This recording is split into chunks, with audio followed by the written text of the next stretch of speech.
TNI Angkatan Udara diam-diam sedang menyiapkan sesuatu di Indonesia Timur. Bukan sekadar pangkalan baru, bukan sekadar rotasi pesawat tempur, tapi mengarah pada pembentukan skadron tempur baru dengan kekuatan yang berbeda dari sebelumnya. Dan yang paling menarik, jet tempur yang akan mengisi skadron ini justru datang dari timur. Masih misterius, masih penuh teka-teki.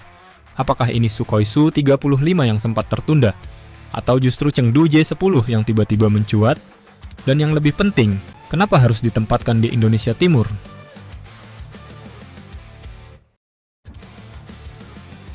Arah baru kekuatan. Dalam beberapa tahun terakhir, arah pembangunan TNI Angkatan Udara mulai berubah. Selama ini, kekuatan utama terpusat di barat Indonesia, Jawa, Sumatera, dan sekitarnya. Jet modern, pangkalan utama, semuanya ada di barat. Artinya satu hal, barat sudah diperkuat. Sekarang, fokus mulai bergeser ke timur. Dan ini bukan tanpa alasan. Karena di wilayah timur, Indonesia langsung berhadapan dengan kawasan strategis, Pasifik Barat, Laut Filipina, hingga Australia Utara. Jika terjadi konflik, wilayah timur adalah garis depan.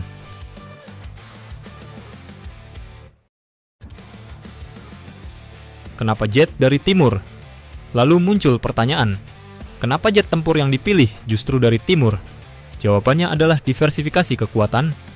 Saat ini, TNI Angkatan Udara sudah memiliki Rafale dari Prancis dan akan segera kedatangan KF-21 dari Korea Selatan. Artinya, kekuatan berbasis barat sudah sangat dominan. Tapi dalam geopolitik modern, terlalu bergantung pada satu blok adalah risiko. Karena itu, kehadiran jet dari timur menjadi penyeimbang.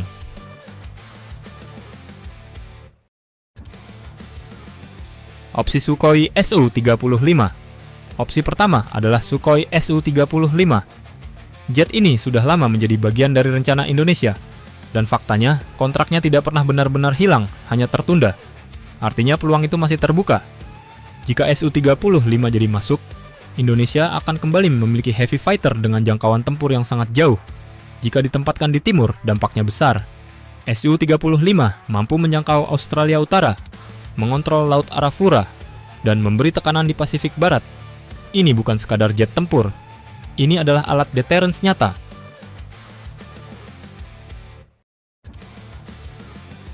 Opsi J-10 Mighty Dragon. Opsi kedua adalah Chengdu J-10. Jet ini sempat dikabarkan sudah pasti dibeli, bahkan Menteri Pertahanan sudah mengatakan dalam waktu dekat akan terbang di Jakarta. Namun kemudian kabar kelanjutan J-10 hilang. Kenapa J-10 menarik? Ada beberapa hal yang membuatnya dilirik, karena harganya lebih terjangkau, bisa dibeli dalam jumlah besar, dan sudah dilengkapi teknologi modern. Jika J-10 yang dipilih, maka strateginya berbeda. Bukan heavy fighter, tapi mass fighter. Artinya, jumlah banyak, respon cepat, dan mampu menutup wilayah luas. Sangat cocok untuk wilayah timur Indonesia yang terbuka dan luas.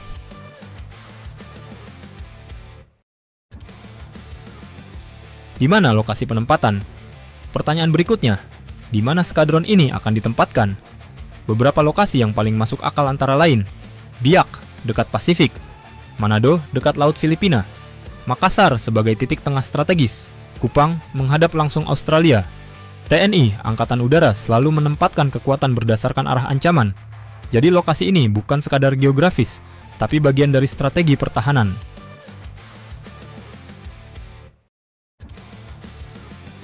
Strategi besar. Jika kita lihat secara utuh, ini bukan hanya soal pembelian jet. Ini adalah bagian dari arsitektur pertahanan udara Indonesia. Bayangkan pola kekuatan seperti ini. Wilayah barat diisi Rafale, wilayah tengah diisi F-16 dan KF-21, wilayah timur diisi jet dari timur. Artinya Indonesia sedang membangun kekuatan udara berlapis, tidak bergantung pada satu sumber. Tidak mudah ditekan, dan tidak mudah diprediksi. Ini adalah strategi jangka panjang.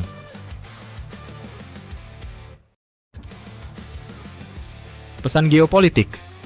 Di balik semua ini, ada pesan yang lebih besar.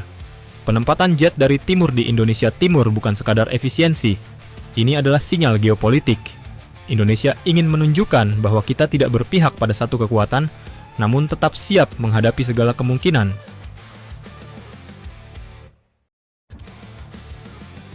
Jadi apakah Su-35 akan benar-benar datang? Atau justru J-10 yang diam-diam masuk? Dan di mana skadron ini akan dibangun?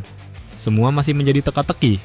Tapi satu hal yang pasti, langit Indonesia Timur tidak akan lagi kosong. Dan ketika itu terjadi, keseimbangan kekuatan di kawasan akan berubah.